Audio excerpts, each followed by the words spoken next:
Nakausap ko po si Irma. Meron po siya mga nakuhang mga ebidensya. Mapapawalang sala po kayo bago pa kayo makabalik sa Maynila. Kausapin niya si Mr. De Leo Dalmitiwala yun sa akin. Baka makakatulong niya na mag-explain ng lahat-lahat. If you could produce me the proof, then give it to me tomorrow bago mag-board meeting. Bakit kanya iniwang mag-isa ng naopya mo? Hindi ba dapat naglalabing-labing kayo? Alam mo, kung talagang mahal ka ng isang babae, hindi kanya iiwang mag-isa dito. Sorry. Hanggang ngayon, hindi ko pa rin magawang lumayo sa'yo. Hindi, Patrick, ako dapat mag-sorry sa'yo. Dahil hindi dapat kita tinatanggihan. Diyos ko, magalas-dos na. Kailangan ko na umalis. Dito ka lang, nakikiusap ako sa'yo. Hindi pwedeng mangyari ito sa harapan ni Patrick. Makikita niya na ako si Adora. Kaya ako hindi tumanda dahil huminto ang oras? Maligaya ka ba sa gantimpala sa'yo ng orasan, Adora? Hindi ko aakalain na magiging permanente ang pagkabata ko. Ang pag-iisa ninyo ang siyang naging daan upang panandali ang pahabain ang iyong kabataan. Alam mo, Patrick, ang saya-saya ko talaga ngayon. Parang pakiramdam ko wala akong tinatago sa'yo. Bakit? Noon ba mayroon kang tinatago sa akin?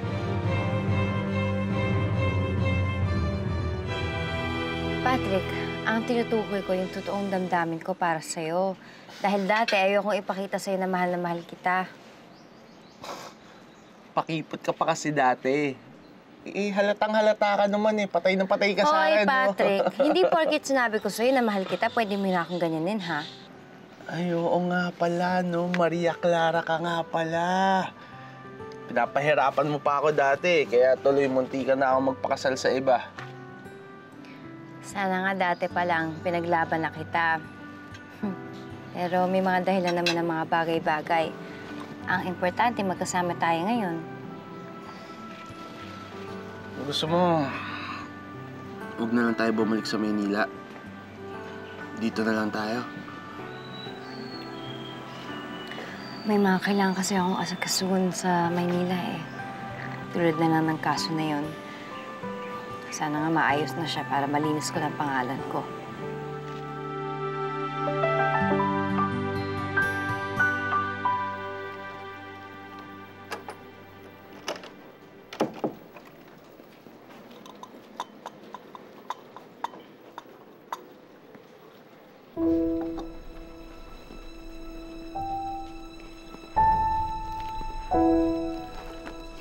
Yeah, let's talk about that sometime.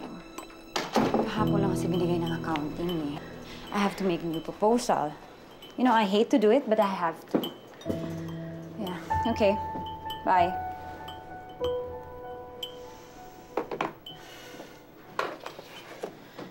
Ayun yung ebidensya na hinahanap ko para kay Isadora.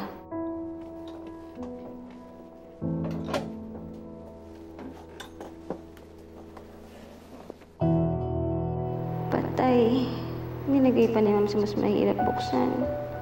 Paano ko makukuha yun? Siguro si Isadora lang nakakaalam ng combination.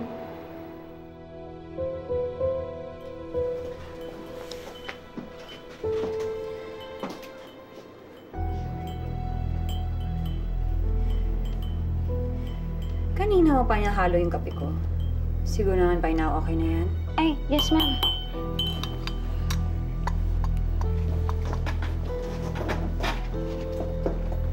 Ma'am, ito na po.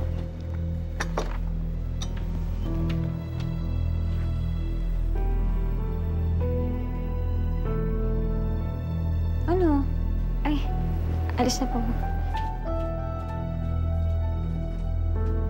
Si Irma talaga? Parang nahawa sa pagkalutang ni Isadora.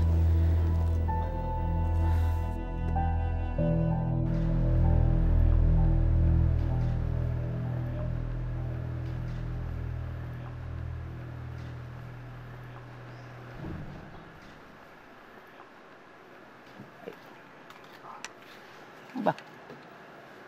Ay, Iha. Dapat mo ba talaga ito? Abay, kung mag-bis ka para kang isang matandang dalaga. Ang dapat sa'yo, anak, ha? Yan yung parang spaghetti strap. Yan ang bagay sa'yo.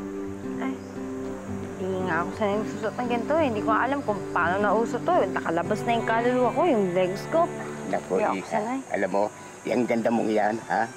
Yan, yung batang yan. Ay, naku, dapat siya i-display yan. Minsan lang tayo maging bata, ha? At saka, anong malay mo? baka sa kabibilan mo dyan sa dagat na yan. Eh, paggising mo, aba, kulubot na yung mukha mo. Ay, naku, tandaan mo sinabi ko. Tandaan mo yan, anak. Sige, yan ka muna.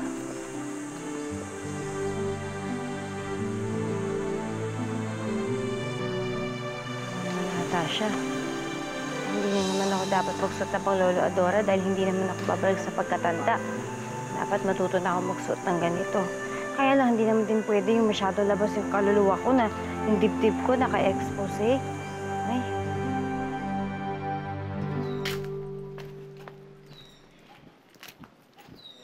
Isadora, galing ako dun sa kabila. Puro puno ng buko. Gusto mo magpitas tayo? Puno ka umakit na puno?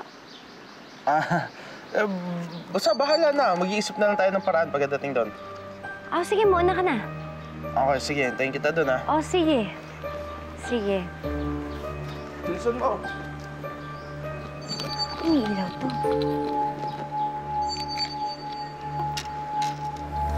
Diyos ko. Ba't gumagana na ulit ang orasan?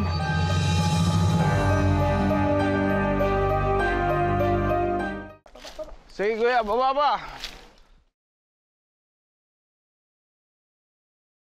Bakit ako kinakabahan ng ganito? Ano bang ibig sabihin ng paggalan ng orasan na to?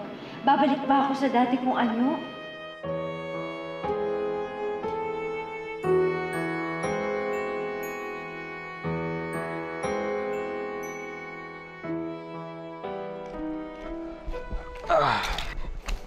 Yun. Isadora, para sa'yo lahat to. Tapos nagpaluto na rin ako ng lunch kay Manang. Salamat.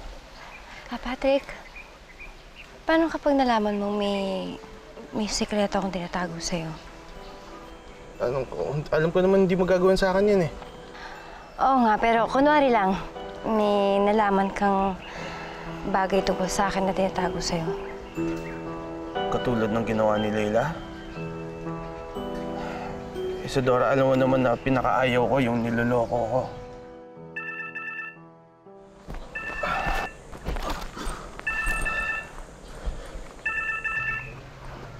Hello? Sino to? Pato? Galit ka ba sa akin? Gusto ko sana mag-usap tayo eh. Leila, bakit ka pa tumawag? Wala na tayong dapat pang pag-usapan. Pato, huwag ka naman ganyan. Kailan ka ba uuwi dito?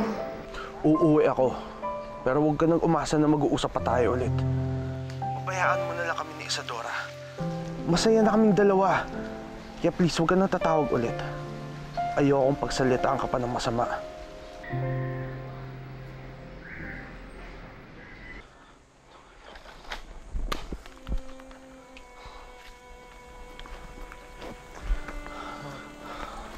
Ang kala niya siguro mauutupan niya ako ulit eh. Hindi ganun kadali patawarin yung panluloko na ginawa niya. Hindi mo na ba siya mapapatawad? Sa ako, tapos na ako kay Leila. Tapos na ako sa mga manluloko. Buti ka pa, Isadora, ang layo mo kay Leila. Ikaw ang pinakatotoong taong kilala ko. Bakit, Isadora? Ang init na kasi dito. Halika, pasok na tayo. Sige.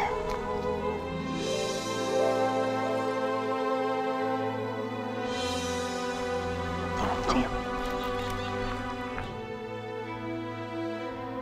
Diyos ko, kung alam mo lang, Patrick, ako ang pinakasinungaling na taong nakilala mo.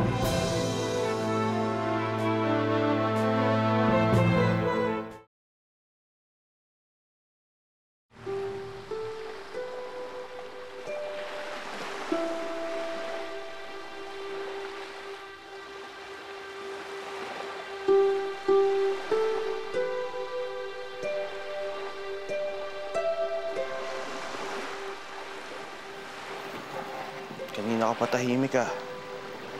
May problema ba? Parang mas malungkot ka na ngayon. Nalulungkot lang ako dahil palubog ng araw. Ibig sabihin, natatapos na lahat ng kaligayahan natin ngayon. Parang yung sinabing, pinasayaw ko kayo, pero ngayon, matatabunan na ng dilim. Ikaw naman kung ano-ano pa iniisip mo. Bukas, may araw pa. Gusto mo abangan natin yung sunrise. Paano kung hindi kita masamahan bukas? Bakit naman hindi? Ayaw mo? Gusto kita samahan sa lahat ng pagsikat ng araw, Patrick. Pero may mga bagay na sana balang araw maintindihan mo. Kaya nga hindi nga kita maintindihan eh. Kanina, ang saya-saya natin. Tapos ngayon, ang lungkot mo naman. Sana huwag ka magalit kung bukas pagising mo wala na ako. Bakit ba parang nagpapaalam ka? Di ba ikaw nagsabi na hindi mo na ako iiwan? Bakit parang nakikipag-iwalay ka sa akin? Mahal mo pa ba ako, ha? Oo, Patrick. Mahal na mahal. Pinakaban mo naman ako dun eh. Alam mo, mabuti pa huwag na natin pag-usapan tong paglubog ng araw o pagpaalam, ha? Para hindi ka naman lungkot.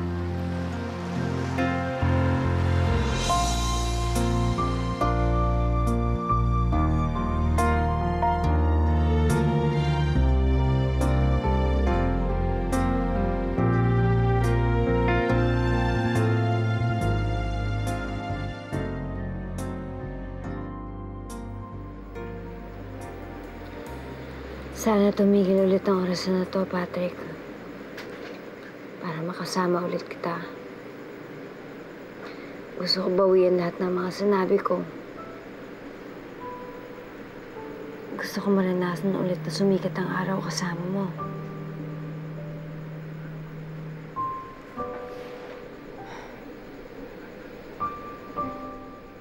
Sana, Patrick, maintindihan mo ko. Pasensya ka na kung niloloko kita.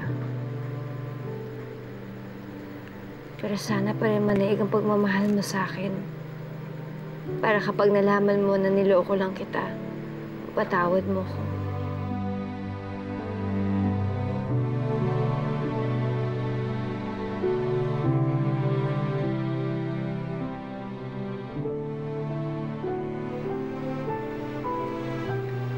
Hindi ito ang nababagay sa akin damit.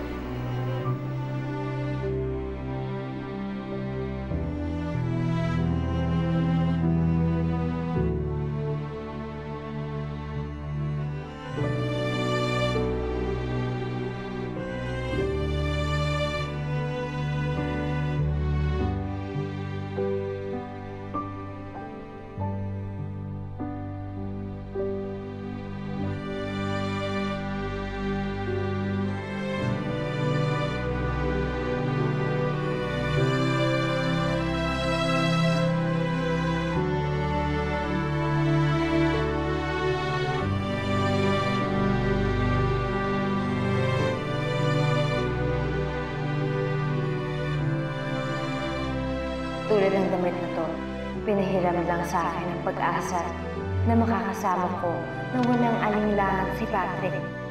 Babalik ulit ako sa katotohanan. Babalik ako sa tunay kong anyo.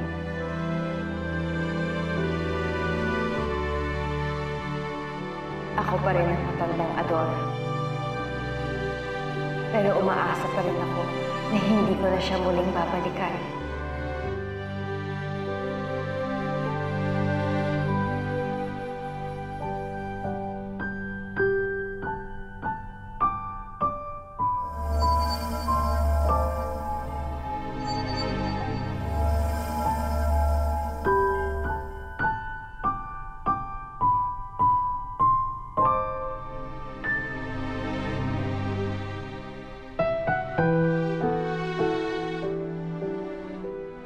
Panaginip lang pala ang nangyaring bumata ako ng tuluyan. Panaginip na napakasakit dahil umasa akong magiging totoo siya.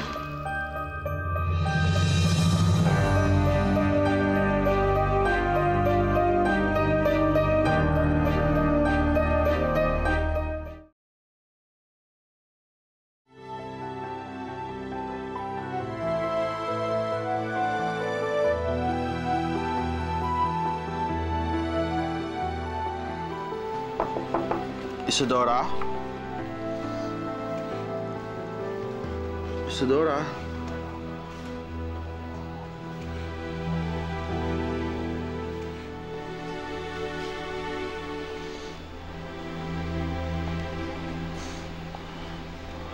Saan siya nagpunta?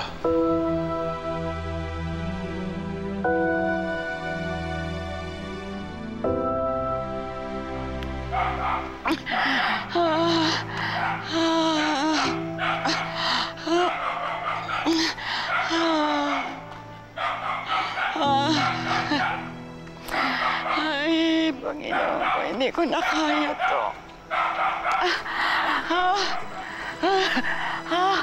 Isadora? Diyos ko, parang boses ni Patrick yun ah. Isadora, ikaw ba yan?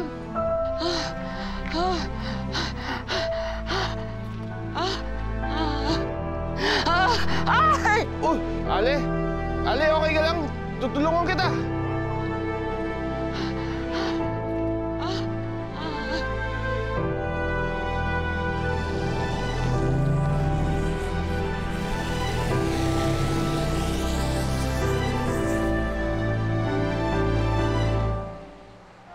Saan punta yun? Ano? Nakita mo na si Isadora? Wala nga ho eh.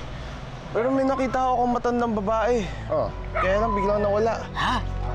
Allah! Ay, baka multo yung nakita mo. Oh, Halika doon tayo.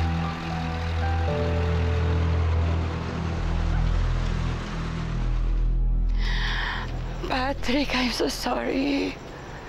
Nainiwanan kita ng ganon-ganon lang. Pero hindi ko talaga akalain na babalik ako sa pagiging matanda. Diyos ko, pinahihirapan mo na naman ako. Nilalam mo ako sa katuparan ng pangarap ko para maging Isadora. Kay Patrick. Pero para ano? Para bumagsak muli ako sa kalagayan kong ito. Napakasakit naman ito, Diyos ko. Kailan ba ako magiging karapat-dapat sa lalaki na mahal ko? Marahil hindi na dahil wala naman talagang bumabalik sa pagkabata niya.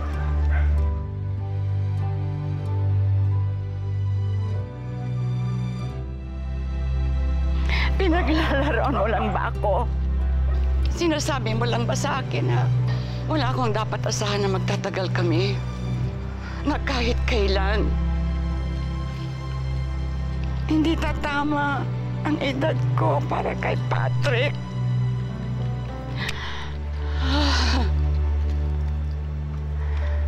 Ay, Diyos ko po.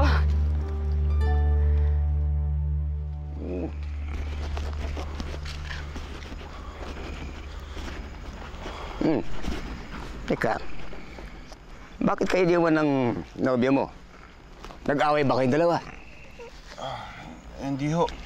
Medyo nalungkot lang siya doon sa huling pag-uusap namin. Teka, hindi kaya nagpakamatay yun? O nagpaano dyan sa dagat? O baka may kumuha? Wala naman ho akong narinig na kakaiba o ingay na nanggagaling doon sa kwarto niya. Tsaka maayos din ho yung kwarto eh. At saka nakita ko, nakapagpalit pa siya doon sa dati niyang damit. Para hindi ka mag-alala, ipahanap natin siya. Pupunta tayo sa may barangay. Ay, nandun yung biyanang ko. Magpapatulong tayo sa kanya. Sige po. Halika. Ay, ko. Tulungan po ninyo ako. Hindi ko na kaya.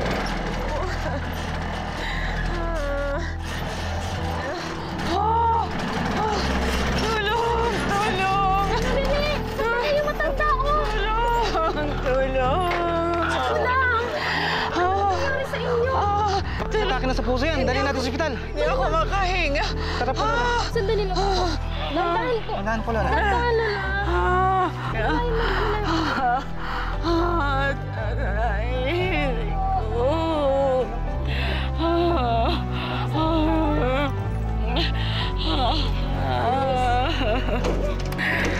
Bilisan ninyo.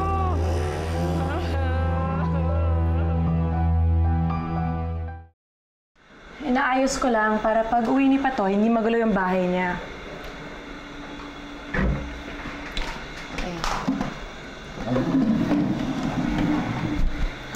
Friend, bakit hindi ka na lang kaya lumipat sa bahay ko? Hindi ka na dapat andito sa bahay ng ex mo? Mag-uusap pa kami ni Pato. Hindi ako basta give up sa kanya. Eh, give up ka na nga niya. Mag-una sila ni Isadora. Ano ka ba?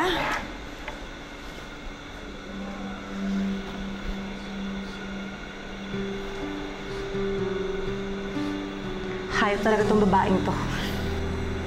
Makakarma rin siya sa ginawa niya sa akin. Maghihiwalay rin kayo. Iiwan ka rin niya.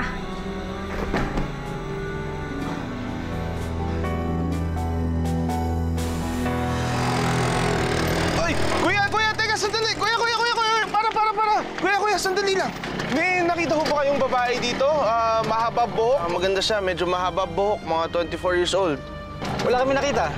Sige at nagmamadali kami. Dadaling pa namin itong matandang babae sa ospital. Mukhang atakay na sa puso. Matandang babae? Oh, teka, sandali lang. Kuya, anong matandang babae? Buti na lang at nagpakita ka na. Last day ni Mr. De Leon ngayon at maglilib na siya for 1 month. Kailangan niya makuha yung ebidensya na sinumuni talaga nag-dispalko ng pera. Sa kailangan mo punta sa akin yung papeles na yun. Paano ka naman makakapasok sa building? Eh, di ba suspended ka nga? Kailangan ko gawin ang kailangan ko gawin. Tulungan mo lang ako. Anong ginagawa mo dito, ha? Kamusta na nga pala kayo ni Isadora? Bakit hanggang ngayon, wala ka pa rin narinig mula sa kanya? Gumaga ang loob mo dahil nakakita ko ng pagkakamali sa relasyon namin ni Isadora. Umalis ka na lang, Leila. Ayoko nang tamad dito. Ano yung hawak mo? Itong ebidensya laban sa'yo. Pistado ka na ngayon. Isadora! Ako! Yan! Ibalik mo sa akin yan! Tapang ka, ha? Balik mo sa akin yan! Huwag mong gagawin yan! Kapal na mukha mo! Huwag mo sinusunod! Ngayon, sinong nagmumukhang magnanakaw, sinungaling, at tanga?